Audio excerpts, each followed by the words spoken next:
The Greenwich mansion was a monument to cold, modern opulence. Sunlight, on the rare days it appeared, struggled to warm the vast expanses of Italian marble and glass walls that offered panoramic views of a perfectly manicured, yet sterile, lawn. On this particular morning, however, there was only a persistent, dreary rain that streaked down the windows like tears. Inside the cavernous living room, the ghost of a party lingered. Gilded champagne bottles lay on their sides, their contents spilled onto a white silk rug. Half-eaten canapes were abandoned on silver platters, and a profound silence had replaced the hollow laughter of the night before. The air was thick with the scent of stale alcohol and regret, a heavy blanket smothering a home that had everything except warmth. It was a beautiful, expensive tomb, meticulously designed to showcase wealth, but incapable of containing life. Julian Thorne moved through the wreckage like a phantom, his own presence barely registering in the empty space. At 25, he possessed a sharp, handsome face that designer clothes and a prestigious name couldn't save from the dullness of exhaustion. His eyes, the color of a stormy sea, were vacant, reflecting nothing of the luxury that surrounded him. He stumbled slightly, his hand brushing against a crystal vase, but he didn't seem to notice or care. His arrogance was a poorly constructed fortress, built to hide the profound emptiness of a life without purpose, a life spent running from the shadow of a father he could never please. He was a prince in a kingdom of his own making, yet he was its most miserable prisoner, trapped in a cycle of self-destruction that felt more like a slow, deliberate suicide than a cry for help. From the second-floor office, a room of dark wood and leather that smelled of power, Lawrence Thorne watched his son's pathetic pilgrimage. At 60, Lawrence was a man forged from steel and ambition, his gaze sharp and unforgiving. The disgust he felt for Julian was a palpable force, a bitter taste in his mouth. As Julian disappeared from view, Lawrence's eyes drifted to the street beyond the iron gates. There, huddled against the side of a dumpster to shield herself from the relentless drizzle, was a young woman.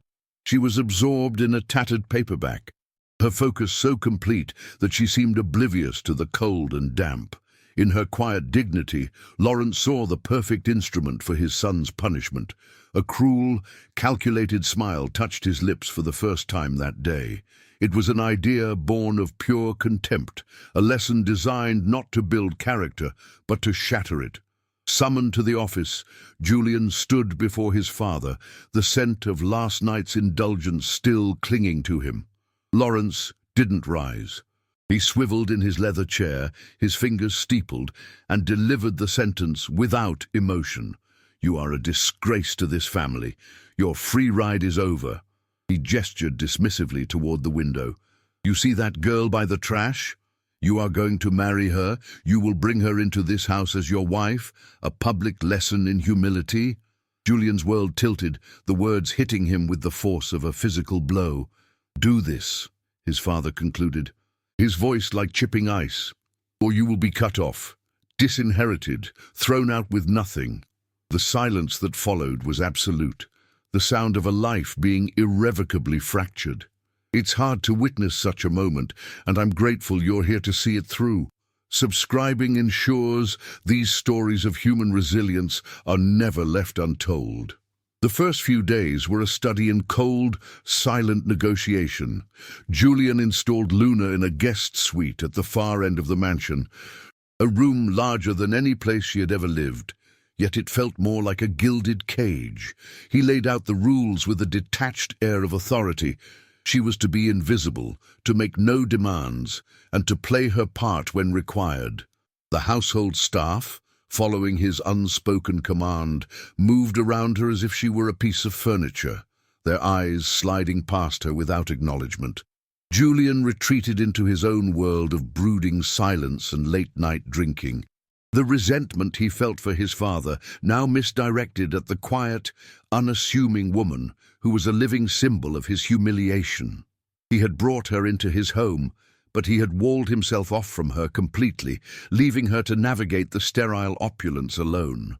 Luna, in turn, accepted the terms of her new existence with a stillness that unnerved him. She was a ghost in the vast, echoing halls, her bare feet making no sound on the polished marble floors.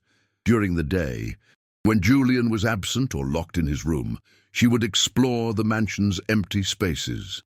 She found a strange comfort in the library, a room filled with the scent of old paper and leather, a place where stories lived and breathed.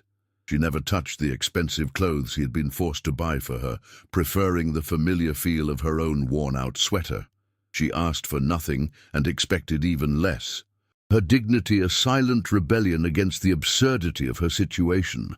She was not a guest or a prisoner, but a witness, observing the profound emptiness of a world that had everything but meaning. Their first forced outing was to a high-end boutique on Greenwich Avenue, a necessary step in Lawrence's cruel play. The moment they entered, the air grew thick with judgment. The sales associates, with their practiced smiles and sharp eyes, took in Luna's tattered clothes and Julian's thunderous expression, their contempt barely veiled. One of them approached with a condescending tone, suggesting simpler items from the back. A raw, unfamiliar anger surged through Julian. It wasn't for himself, but for the quiet woman beside him who was being systematically stripped of her humanity. In a fit of rebellion, he began pointing at the most extravagant dresses, the most expensive shoes, his voice sharp and commanding. He wasn't just buying clothes, he was buying a weapon, a shield of silk and cashmere to protect her from the world's scorn. The shopping bags filled the backseat of his car on the ride home, but the victory felt hollow. Back in her room, Luna looked at the designer labels with a sense of profound alienation. These clothes were not hers. They were a costume for a role she never auditioned for. Julian found the bags untouched the next day, and a fresh wave of irritation washed over him. He saw it as defiance, a rejection of the one thing he had provided. Their few interactions became clipped and strained, the space between them filled with unspoken accusations. The contract his father had forced upon them was a tangible thing, a heavy chain binding two strangers together in mutual misery. It's stories like these, about the silent battles people fight within the walls of their own lives, that need to be told. If you feel the same, subscribing helps us continue to bring them to light. The first crack in his hardened exterior appeared late one night. Driven from his bed by the usual ghosts of inadequacy and boredom, Julian wandered the darkened mansion. A faint, flickering light drew him toward the library. He peered through the doorway and saw Luna sitting on the floor, a single candle illuminating her face. She wasn't reading. In her hands was a small, tattered notebook, and she was sketching with a piece of charcoal she must have carefully saved. She was drawing the view from the library window, the rain-slicked branches of an old oak tree against the night sky. He was struck by her focus, by the way she could find and create beauty in the midst of her bleak reality. He watched, hidden in the shadows, as she brought the tree to life, and felt the first, unfamiliar stirring of admiration. A few nights later, the same pull led him back to the library. This time, there was no sketching. He found her curled in a large leather armchair, a thick, worn book open in her lap. Her shoulders were shaking with silent, heartbreaking sobs. The sight was a physical blow, cutting through his layers of cynical detachment. In that moment, she wasn't the instrument of his punishment or a problem to be managed. She was simply a young woman, consumed by a grief so profound it seemed to suck the air from the room. He saw the raw, unfiltered pain he had been so determined to ignore, and the carefully constructed walls around his heart began to crumble. His father's cruel game suddenly felt not just manipulative, but truly evil. He didn't know what to do. His usual repertoire of arrogance and indifference was useless here. Every instinct screamed at him to retreat. to go back to the familiar numbness of his own room, but he couldn't. He walked slowly into the room, his footsteps unnaturally loud in the silence. Luna looked up, her eyes wide and glistening with tears, a startled expression on her face as she quickly tried to wipe them away. Julian didn't speak. He simply pulled over a heavy wooden chair, sat down beside her, and waited. He offered no platitudes, no empty words of comfort. He just sat there, a silent, awkward presence in the vast, lonely room, sharing the weight of her sorrow without knowing its name. It was the first genuinely kind thing he had done in years. After several long minutes of shared silence, she began to speak, her voice barely a whisper. She told him about the book, how it was the last gift her father had given her before the accident. Then the rest of her story poured out, the sudden, violent loss of her parents, the calculated betrayal of the relatives who had taken her in only to steal her small inheritance, the slow, terrifying slide into homelessness. She spoke of the cold, the hunger, and the crushing invisibility of life on the streets. She recounted her past not with a plea for pity, but with the simple, devastating clarity of someone stating facts. Julian listened, and with every word, his own privileged, self-pitying world fractured into a million insignificant pieces. He was ashamed, not just of his father, but of himself. Hearing her story was like waking from a long, selfish dream. The weight of his own tragedies, his father's impossible standards, the hollowness of his social life, evaporated, revealing themselves as the pathetic complaints of a spoiled child. He looked at Luna, at the resilience etched into her young face, and felt a profound sense of awe. She had endured more hardship than he could ever imagine, yet she had held on to her grace, her kindness, her ability to create beauty with a simple piece of charcoal. It was in that moment that a quiet, fierce resolution took hold of him. He would no longer be a pawn in his father's game. That feeling, when you finally see the truth and realize your entire life has been built on a lie, is earth-shattering. I hope that by sharing this journey, someone else might feel less alone in their own moment of clarity. Your subscription makes that possible. The illusion of peace was shattered a week later when Lawrence summoned them for dinner. The meal was a masterclass in psychological warfare. Lawrence was charming, almost fatherly, as he peppered Luna with questions about her life, each one a thinly veiled insult designed to highlight her former destitution. He praised her simple tastes and her remarkable adjustment to her new surroundings, his words dripping with a condescending poison that made Julian's hands clench into fists under the table. To cap off the evening, he casually mentioned the upcoming Thorne Pharmaceuticals annual gala. "It will be the perfect opportunity," he said, his cold eyes fixed on Julian, "to formally introduce my son's lovely fiancée to society." The threat was no longer veiled. It was a promise of public execution. In the days that followed, a subtle shift occurred. The shared threat of the gala forged a fragile alliance between them. Julian began to actively defy his father's unspoken rules. He started joining Luna in the library, not sitting in silence, but asking her about the books she was reading. He learned she loved classic literature, that she had dreamed of being an artist. One afternoon, he left a brand new set of professional-grade sketch pads and charcoal pencils outside her door, a silent apology and an offering of peace.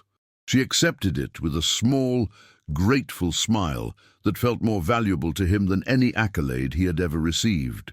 They began to talk, sharing small pieces of themselves in the quiet sanctuary of the library late into the night. The contract was still there, an ugly foundation upon which their lives were now built, but something new was growing in the cracks. One evening, as they looked through her new sketchbook, Julian found himself telling her about his mother. He pointed to a sketch she'd made of the withered rose garden and told her how his mother had planted it. how it had been her favorite place in the whole world before she got sick. He spoke of his own loneliness after she was gone, a vulnerability he had never shown to another living soul. Luna didn't offer advice or pity. She simply listened, her expressive brown eyes filled with a deep, quiet understanding that soothed a part of him he thought had died long ago. In that shared moment of grief, the line between pretense and reality blurred, and the cold, calculated arrangement began to feel dangerously, beautifully real. The grand ballroom of the New York Plaza was a galaxy of glittering chandeliers and shimmering gowns, a stage set for the city's most powerful players. The air hummed with the sound of polite laughter and the clinking of crystal glasses, but for Julian and Luna, it was thick with a suffocating tension. Julian stood taller than he ever had before, his designer tuxedo feeling less like a costume and more like armor. He held Luna's hand, his thumb gently stroking her knuckles, a silent promise of protection. She was breathtaking in a simple, elegant gown, but her true beauty radiated from the quiet confidence in her eyes. Then Lawrence Thorne strode to the podium, a predatory smile playing on his lips. He tapped the microphone, a sharp, metallic sound that silenced the room, and fixed his gaze on his son, ready to deliver the final, public execution. Lawrence began with practiced charm, thanking his guests and speaking of the Thorne legacy with feigned humility. His eyes, however, were chips of ice as they landed on Julian and Luna. "This year," he announced, his voice booming through the speakers, "has been one of profound lessons for my family, especially for my son." "Julian!" A ripple of intrigued whispers spread through the crowd. "He has embarked on a new chapter, and with him he has brought a most unexpected fiancée." He paused for effect, letting the insinuation hang in the air. "A woman of remarkably simple origins, whom he found in a place none of you could possibly imagine." He was about to reveal everything, to strip Luna of her dignity with a single, cruel sentence, when Julian released her hand and began walking toward the stage with a calm, deliberate purpose that no one had ever seen in him before. He reached the podium without a word, taking the microphone from his father's slackened grip. The silence that fell over the ballroom was absolute, a heavy blanket of shock and anticipation. Julian turned to face the hundreds of staring faces, his own expression a mixture of terror and resolve. "My father is right," he began, his voice trembling slightly but clear. "This has been a year of profound lessons, but the lesson wasn't for me alone. He wanted to teach me humility by forcing me to marry a homeless woman as a punishment." Gasps echoed through the room. "He wanted to parade her here tonight to shame me, to prove his power, and for a while I played my part. I was the resentful, spoiled son he always believed me to be. I treated her like an object, a symbol of my own humiliation, because I was too weak and too cowardly to face the truth about myself." His gaze found Luna across the sea of faces, and his voice softened, filled with a raw emotion that held the entire room captive. But his plan failed. This woman, Luna, who had lost everything, showed me what it means to have true wealth. She has more integrity in her little finger than this entire room has combined. She has a strength I can only dream of, and a capacity for kindness that I did not deserve. He looked directly at her now, the crowd and his father ceasing to exist. I was supposed to be her punishment, but she became my salvation. I love her, and I am so sorry, Luna, for ever making you a part of this disgusting game." He wasn't just defying his father. He was laying his own broken soul bare, offering it to her as the only thing of value he had left to give. A tear traced a path down Luna's cheek, but she was smiling. She rose from her chair and walked toward the stage, her movements graceful and sure. The stunned audience parted for her as if she were royalty. She didn't need to speak. She reached the podium, took Julian's free hand in hers, and squeezed it tightly. Their clasped hands were a silent declaration, a testament to a bond forged in cruelty and redeemed by love. The first hesitant clap came from a corner of the room, quickly joined by another and then another, until a wave of applause washed over them, an unexpected coronation. Lawrence Thorne stood frozen beside them, his face a mask of impotent rage. The perfect humiliation he had orchestrated had imploded, leaving him utterly alone on a stage of his own making, a forgotten king in a kingdom that no longer mattered. The fallout was as swift and brutal as Lawrence Thorne's initial decree.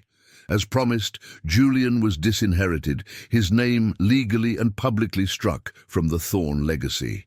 They left the Greenwich mansion that very night, walking out the massive iron gates, with nothing but the clothes on their backs and a handful of cash Julian had in his wallet. The cold night air felt shockingly clean, a stark contrast to the suffocating atmosphere they had left behind. They didn't look back. In a small, rented room in a part of the city Julian had only ever driven through, they started over. The space was cramped, the sounds of the street were a constant companion, but for the first time, it felt like a home. It was a space filled not with expensive objects, but with a shared sense of liberation and the quiet, steady warmth of a love that had been tested by fire and proven true. Julian discovered a world he never knew existed, one where value was earned, not inherited. His first job was stocking shelves at a 24-hour grocery store, the physical labor an exhausting but cleansing penance for his years of idleness. He learned the quiet dignity of a paycheck earned through sweat, the simple camaraderie of co-workers who judged him not by his last name, but by his willingness to work. Luna, who had never stopped sketching, began selling her charcoal drawings of the city's hidden corners at a local market. Her art, born from a life of observation, resonated with people. Together they pooled their meager earnings, finding more joy in planning a simple meal than Julian ever had in planning an extravagant party.